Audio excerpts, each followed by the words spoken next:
A graça e a paz do Senhor, queridos. É um prazer estar aqui nesse momento com os irmãos.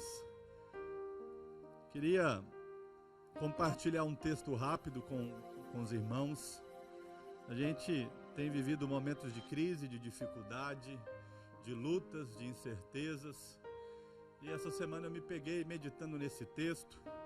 E eu queria gerar fé no coração dos irmãos nessa hora. O texto vai falar de Isaac, está lá em Gênesis capítulo 26. Capítulo 26, versículo 1 vai dizer assim: sobrevindo fome à terra, além da primeira vida nos dias de Abraão, foi Isaac a Gerar, a avistar-se com Abimeleque, rei dos filisteus. Apareceu-lhe o Senhor e disse: não desças ao Egito, fica na terra que eu te disser, habita nela e serei contigo e te abençoarei, porque de ti e a tua descendência darei essas terras e confirmarei o juramento que fiz a Abraão teu pai. Multiplicarei a tua descendência como estrelas dos céus e lhe darei todas estas terras. Na tua descendência serão abençoadas todas as nações da terra. Aleluia. O que esse texto está dizendo? Primeiramente, havia uma crise nesse tempo. E o Senhor está lembrando aqui Isaac de que ele é o abençoador, que ele é quem multiplica na vida das descendências de Abraão. Eu e você, nós somos descendentes de Abraão. Eu quero te lembrar que essa promessa, ela está sobre a minha vida e sobre a sua vida. Se a gente for decorrer no texto, nós vamos ver Isaac então fazendo algo. No versículo 12 vai dizer assim: semeou Isaac naquela terra e no mesmo ano recolheu 100 por 1. E por que ele recolhia 100 por 1, pastor? O texto está dizendo, porque o Senhor o abençoava. O Senhor é aquele que nos abençoa. E o versículo 13, enriqueceu o homem, prosperou, ficou riquíssimo, possuía ovelhas e bois e grande número de servos, de maneira que os filisteus lhe tinham inveja. Eu quero te dizer algo, eu e você precisamos ter o nosso coração em fé. A palavra do Senhor diz que a fé vem pelo ouvir e ouvir a palavra de Cristo Jesus. Do mesmo jeito que eu e você é gerado fé no nosso coração, também a gente pode dizer que ao permitir que as circunstâncias, as coisas de fora, todas as notícias negativas de alguma maneira então pode fazer com que eu e você venhamos diminuir a nossa fé. Mas eu quero te dizer que o Senhor é o Deus que nos abençoa, Ele é o Deus que multiplica sobre as nossas vidas. Eu quero te dizer, irmãos, nesse tempo de crise, de dificuldade, não olhe para as circunstâncias, não olhe para as lutas. Eu quero concluir o que eu quero aplicar para os irmãos. Eclesiastes capítulo 11, versículo 1 diz assim: lança o teu pão sobre as águas, porque depois de muitos dias o achará. Versículo 4: quem semeia observando o vento nunca semeará, e o que olha para as nuvens nunca cegará. O que esse texto está querendo dizer? Aquele que olha para as circunstâncias, aquele que olha para as lutas, aquele que tem o olhar no natural, não consegue gerar fé no seu coração, não tem forças para avançar. Eu quero declarar para você, esse tempo de crise é tempo de mim e de você olharmos para o Senhor, que o meu e o seu olhar esteja fixo no autor e consumador da nossa vida, que é Cristo Jesus. Eu quero te pedir, irmão, creia, aumente a sua fé. Hoje eu quero ser boca de Deus para dizer: creia que o Senhor é o que te abençoa, é Ele que multiplica o pão da sua casa, é Ele que abre as portas. Há uma promessa sobre a mim e sobre a sua vida. Eu quero te desafiar, você ser esse cheio de fé. Eu quero dizer, ouça, invista tempo com Cristo Jesus, leia a palavra, invista tempo em oração, ponha Cristo como o centro da sua vida. Eu quero te desafiar nesses dias, você não olhar para as circunstâncias, porque quando olhamos para as circunstâncias é porque tiramos o olhar do Cristo. Olhe para Cristo. Então eu quero te desafiar, você continuar sendo alguém generoso, alguém fiel no seu dízimo, na sua oferta, né? Nesse tempo que não podemos às vezes sair, você que tem conta bancária, você pode depositar em uma das nossas contas. Você que não trabalha com conta, você pode acessar tanto pelo telefone da igreja e principalmente pelo WhatsApp, que um dos pastores ou qualquer equipe da tesouraria irá até a sua casa. Mas eu quero dizer para você, seja alguém que esteja com o olhar em Cristo Jesus. Não perca o seu tempo, não permita que a circunstância abale a sua fé. É Ele que te abençoa, é Ele que faz toda a obra. Eu quero te desafiar, querido, você continuar sendo fiel. Não porque se você não for, Deus não vai te abençoar, você já é abençoado, porque Ele é bom, mas há uma promessa sobre mim e sobre você, e queremos juntos ser fiel a Deus e à igreja que é do Senhor nesses dias. Então quero te pedir, querido, seja fiel ao Senhor, não olhe para as circunstâncias, olhe para Cristo Jesus. Essa era a palavra que eu queria te dar. Creio em nome de Jesus que o Espírito Santo é aquele que pode mover no teu coração e no teu espírito. Eu quero te pedir, olhe para o Senhor, dias melhores virão, creia nisso. É o que eu te peço, é o que eu declaro sobre a sua vida, sobre a sua casa. E abra seu coração para a palavra do Senhor, que o pastor Nalgeri irá ministrar agora sobre a minha e sobre a sua vida. Que Deus nos abençoe em nome de Jesus. A graça e a paz do Senhor Jesus. Meus amados irmãos, como é já uma tradição da igreja nos domingos, termos a nossa escola dominical, agora mesmo diante deste quadro que nós estamos vivendo em nossa nação, nós queremos dar continuidade tendo a nossa escola virtual. Hoje, ao invés de continuar o estudo do livro de Hebreus, eu quero trazer uma palavra sobre o que o crente pode e o que não pode. Não se trata de regras, mas de princípios. O crente, para começar, eu quero dizer que o crente pode ter aflições.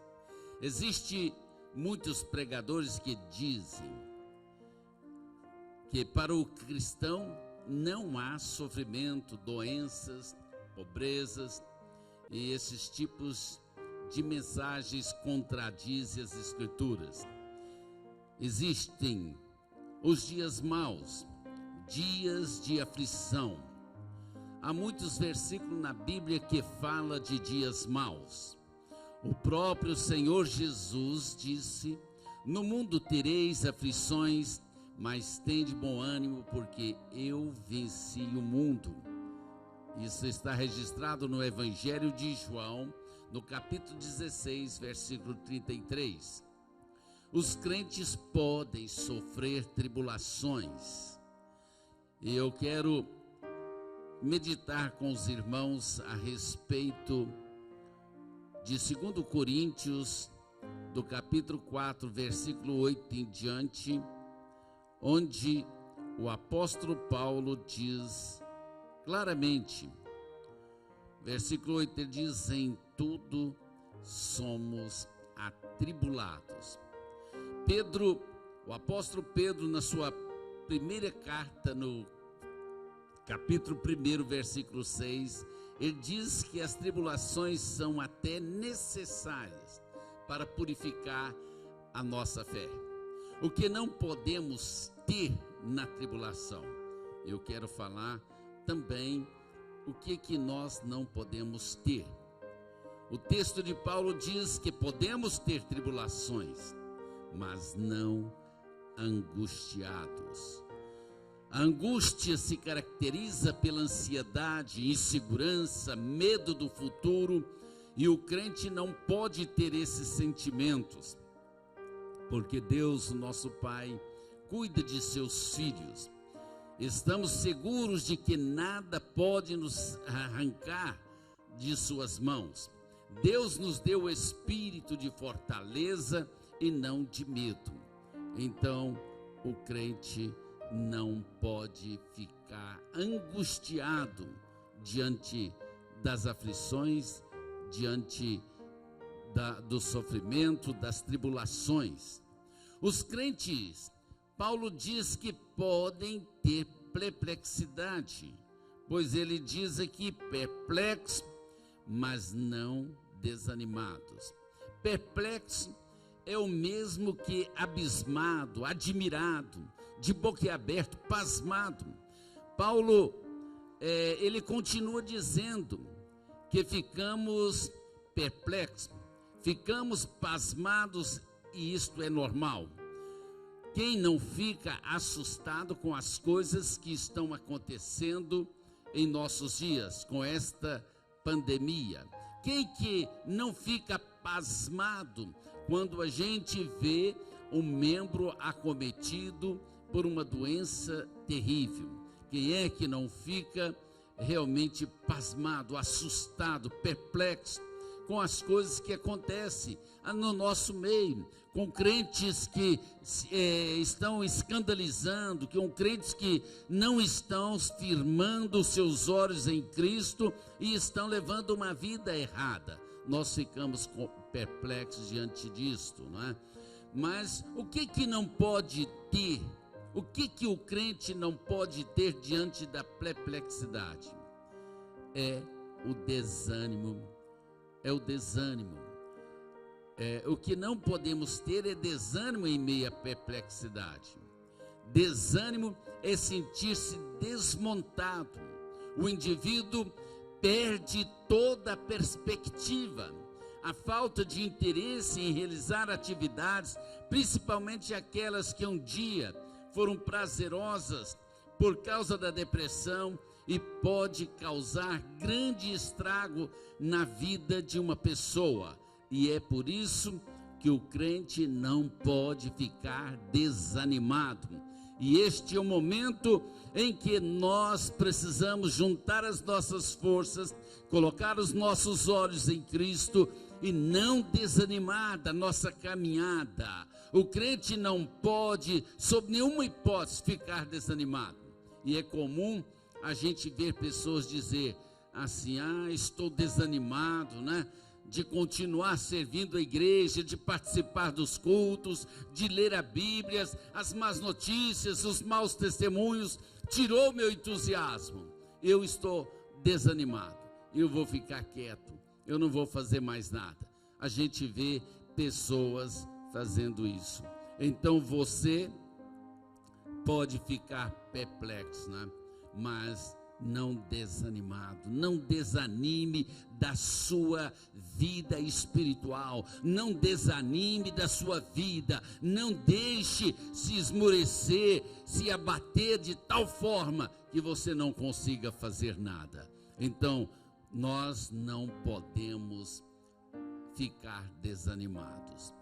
O crente pode, Paulo fala aqui que nós podemos também ser perseguidos. O versículo 9, ele diz perseguidos. Perseguidos. A perseguição sempre acompanhou os crentes, e isto é que Paulo está dizendo. A perseguição sempre existiu no cristianismo. Jesus foi muito perseguido. Aliás, o evangelista Mateus registrou lá no primeiro capítulo que Jesus, o recém-nascido Jesus, teve de fugir, levado por seus pais, por José e Maria, para o Egito. E após a visita dos magos, Herodes ameaçou e perseguiu. E veja como que a Bíblia diz. Então, Mateus capítulo 2 diz: depois de haver partido, eis que um anjo, falando aqui dos magos, depois que os magos partiram, eis que o anjo do Senhor apareceu em sonho a José, dizendo: levanta-te, toma contigo o menino e sua mãe, foge para o Egito, e fica ali até que eu te chame, pois Herodes há de procurar o menino para o matar. José levantou-se, tomou de noite o menino e sua mãe e partiu para o Egito, e ali ficou até a morte de Herodes. Então, Jesus foi perseguido desde que era pequenino, desde nenezinho. Ele foi perseguido. E José, Deus mandou que José fosse para o Egito e ficasse lá no Egito. Era um tempo até que aquela perseguição, aquele problema passasse. O crente, então, ele pode passar por sofrimento. O crente, ele e a igreja, né? Eles podem ser perseguidos, mas isto não é sinal de que estamos desamparados. Temos um Deus que não abandona, não dorme, nada pode nos separar dele. Nós estamos seguros. O crente pode, então, ficar confiante. Ele nunca está sozinho, ele nunca é deixado à mercê da sua sorte. Deus cuida, Deus conduz, Deus está sempre do nosso lado. Aleluias por isso. O crente também, ele pode ficar abatido, ficar fraco, debilitado, anêmico, lançado por terra, caído. Ele pode ser derrubado, ele pode ser abatido. Irmãos, não pense que somos imunes. Estamos sujeitos às fraquezas, às doenças, e facilmente podemos ser acometidos por enfermidades e tudo mais. Ainda neste momento, nós sabemos, né, que estamos em um corpo corruptível. Somos vulneráveis, aguardamos a nossa glorificação, a salvação completa. Ficamos abatidos, diz Paulo, mas não destruído. O crente não pode ser destruído. O crente olha para além do túmulo. Jesus nos deu a vida eterna e nada, ninguém pode nos tomar esta vida. Podemos ficar abatidos com as más notícias, com as calúnias e tantas coisas que se levantam contra nós, mas nossos olhos continuam firmes em Cristo Jesus. Nossa fé nunca poderá ser destruída. Paulo, ele disse que somos abatidos, mas não destruídos. Ou seja, você pode sofrer muito, você pode ficar debilitado, você pode ficar enfraquecido no seu corpo, você pode ficar enfermo, mas você não pode ser destruído, porque nós temos a vida eterna. Nossa vida transcende a este corpo, transcende a este tempo passageiro que temos aqui na terra.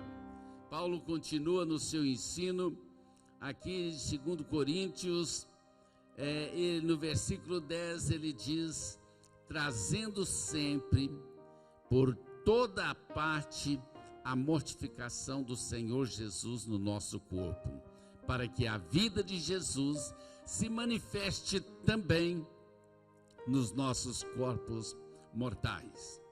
O alvo do crente deve ser manifestar a vida de Jesus no corpo mortal. Paulo, após falar da sua fé na ressurreição, ele afirma que o nosso corpo pode se deteriorar, mas nunca devemos desfalecer. Nunca seremos destruídos. Veja o que ele diz no versículo 16 até o 18, ele diz: por isso não desfalecemos, mas ainda que o nosso homem exterior se corrompa, o interior contudo se renova dia em dia, porque a nossa leve e momentânea tribulação produz para nós um peso eterno de glória muito excelente, não atentando nós nas coisas que se veem, mas nas que se não veem, porque as que se veem são temporárias, e as que se não vê são eternas. Então, meus irmãos, isto é verdade. O crente não entra em desespero. A Bíblia diz que os que confiam em Deus atravessam os dias maus.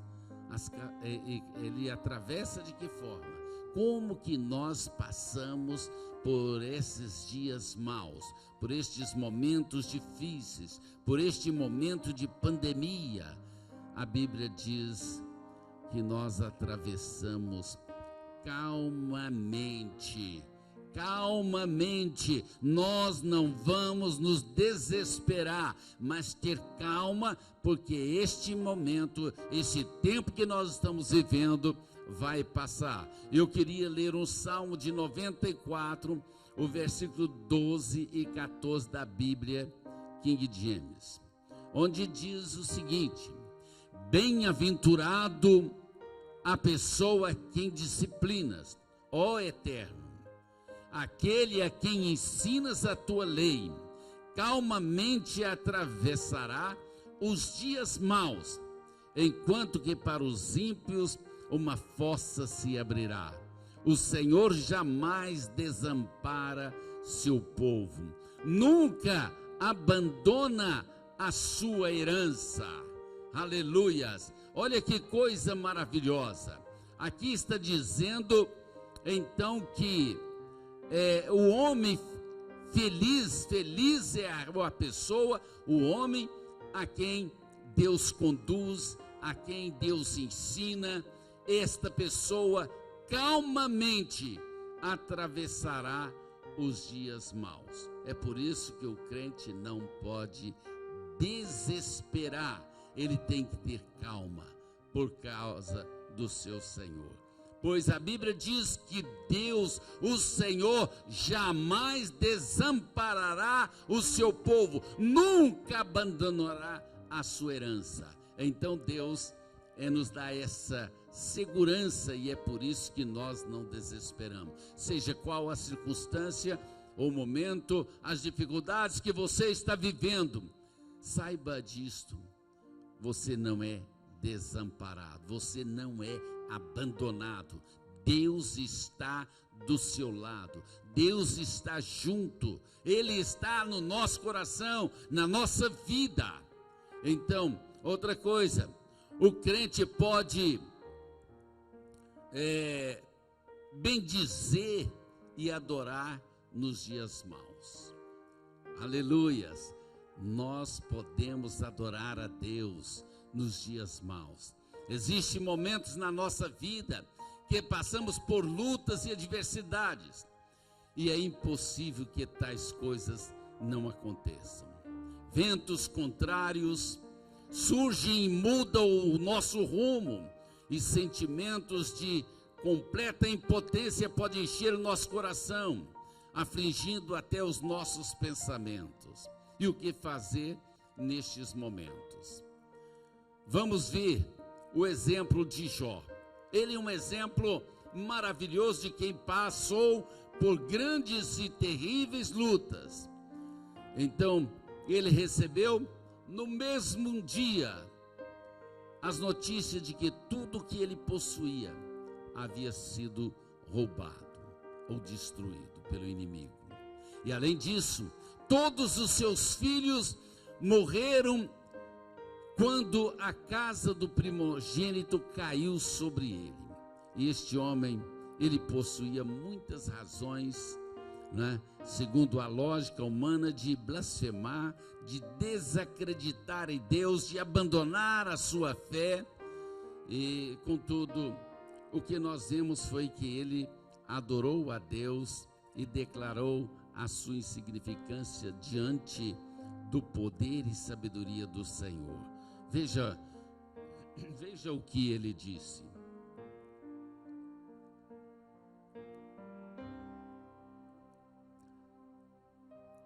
Jó capítulo 1, 20 e 22. Então Jó se levantou e rasgou o seu manto, e rapou a sua cabeça, e se lançou em terra e adorou. Ele, diante de todas aquelas tragédias de perder todos os seus bens, a Bíblia diz que ele era um dos homens mais ricos da sua época, ele era um homem extremamente temente a Deus, e ele perdeu seus bens, e no mesmo dia ele recebe a notícia de que todos os seus filhos haviam morrido. Então ele simplesmente se levantou, ele rasgou o seu manto e rapou a sua cabeça e se lançou em terra e adorou a Deus. Você é capaz de adorar a Deus quando é acometido por alguma enfermidade? Você é capaz de adorar a Deus no momento difícil? Você é capaz de se lançar em terra, com o seu rosto em terra, dobrar os seus joelhos e adorar a Deus numa hora de tragédia, num momento difícil? Olha o que diz o versículo 21 e 22 na versão NVI, e disse: saí nu do ventre da minha mãe, e nu partirei. O Senhor o deu e o Senhor o levou, louvado seja o nome do Senhor. Em tudo isso diz a Bíblia, Jó não pecou, nem de nada culpou a Deus. Ele não pecou e nem culpou a Deus. Ele não disse: olha, eu sou crente, eu sou justo, eu sou um homem que temo a Deus, e olha o que está acontecendo comigo, Deus não tem cuidado de mim, Deus me está deixando. É isso que a gente ouve as pessoas quando passa por um problema financeiro, diz: mas eu sou dizimista, eu sou fiel, eu não admito, eu não aceito isto. E se protesta, e blasfema contra Deus, e fica irado com Deus. Meus amados irmãos, esta é uma atitude de quem não tem conhecimento de Deus. Jó conhecia Deus, Jó amava ao Senhor, Jó em todo o tempo, na abundância, na fartura, no momento de alegria, ele estava adorando a Deus. Mas também quando tudo foi lhe tirado, quando ele perdeu tudo, até mesmo seus filhos, a quem ele amava, zelava, cuidava, Jó fazia cultos, oferecia sacrifícios, intercedia pelos seus filhos, e agora de repente ele perdeu tudo. De uma hora para outra, aquele homem que era muito rico se tornou pobre, perdendo a sua lavoura, perdendo os seus animais, perdendo tudo, e agora ele recebe a notícia: todos os seus filhos morreram. E ele então simplesmente se prostra em terra e diz: eu nasci, eu vim nu do ventre da minha mãe, e nu partirei. Senhor Deus deu e ele levou. Seja o nome do Senhor engrandecido, ou louvado seja o nome do Senhor. Louvar a Deus no momento bom, de saúde, de bênção, de prosperidade. Louvar a Deus quando tudo está fluindo maravilhosamente é muito fácil. Mas nós devemos aprender que em todas as circunstâncias nós precisamos louvar a Deus, prestar a Deus o nosso culto, a nossa adoração. Jó não pecou contra o Senhor. O Senhor foi louvado, e diz que em tudo isso Jó não pecou e nem jogou a culpa em Deus. Deus não tem culpa das nossas mazelas. Deus não tem culpa do nosso sofrimento. Deus não tem culpa das nossas desventuras. Deus não tem culpa das nossas falhas, dos nossos erros, daquilo que nós perdemos. Deus nos ama e o seu amor é tão grande que Ele enviou Jesus para morrer por nós.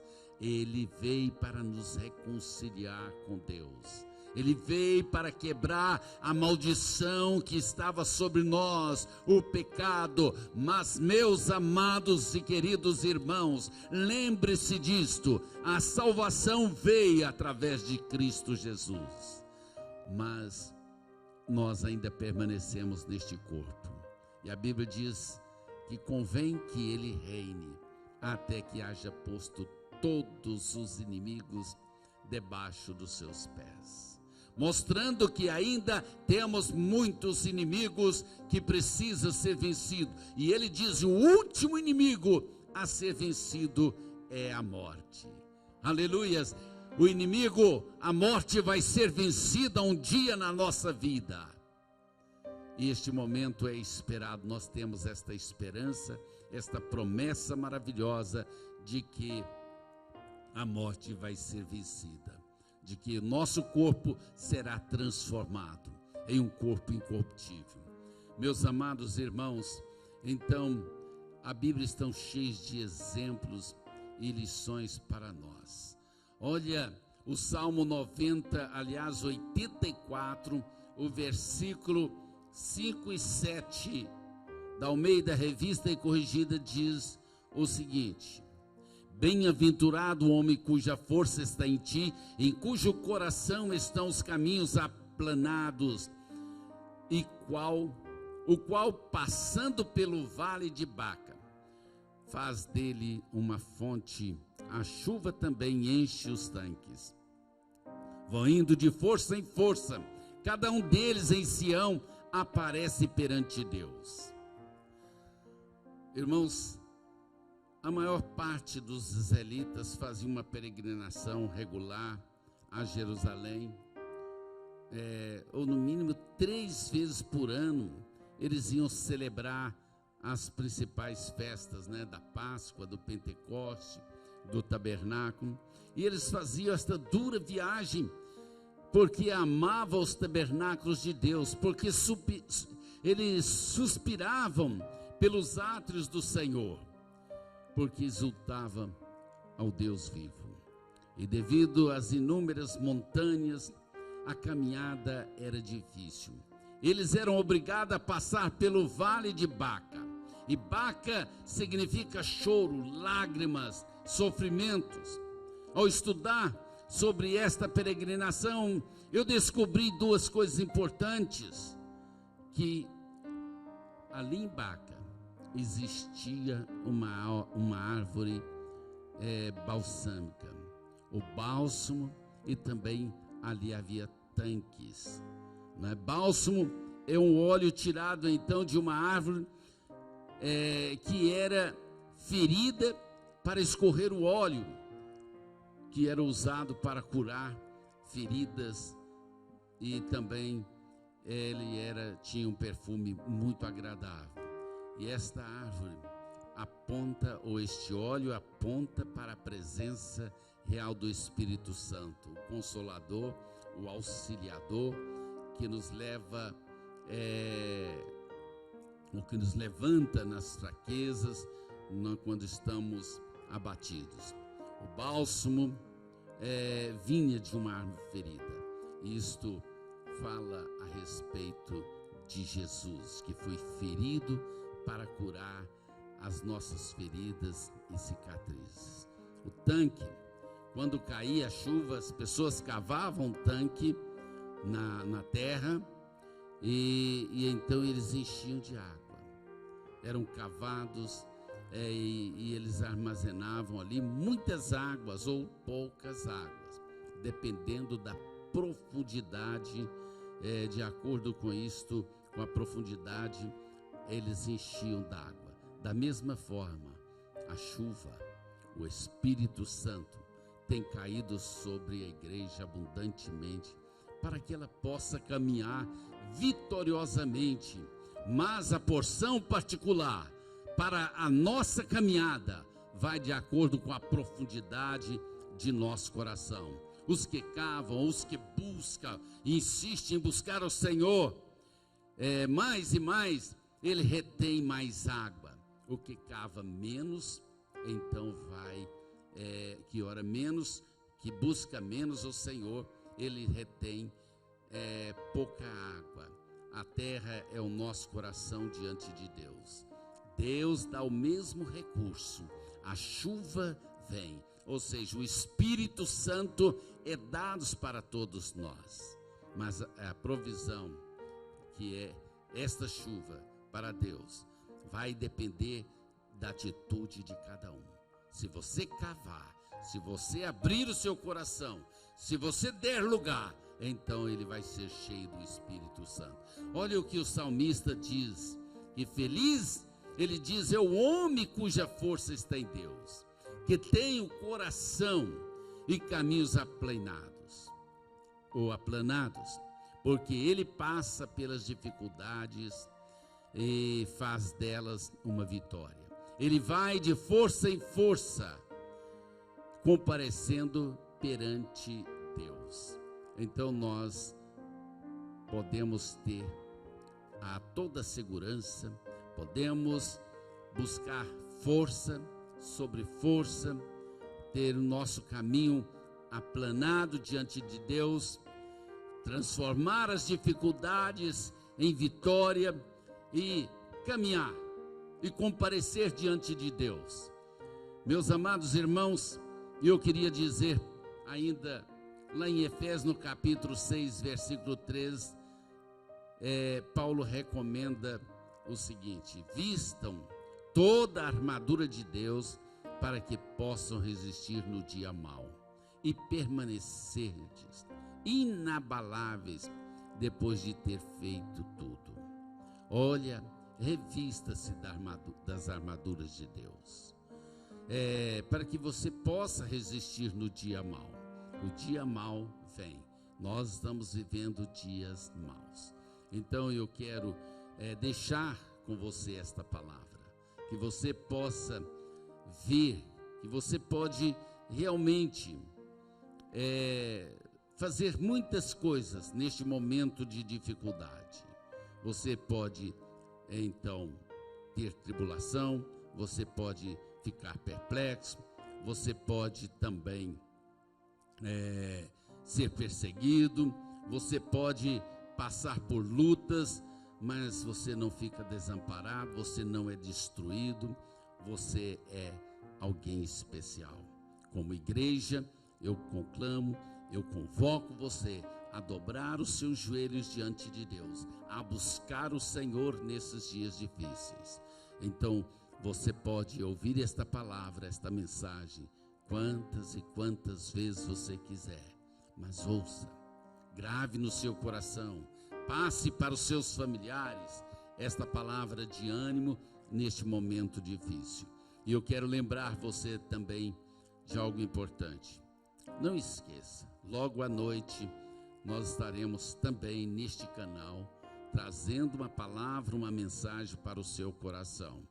Este momento em que você se isola, em que você está trancado dentro de casa, mas você deve ver isto como uma oportunidade de ler mais a sua Bíblia, de estar mais perto da sua família, de poder ouvir mais a palavra de Deus, sem ter que sair da sua casa.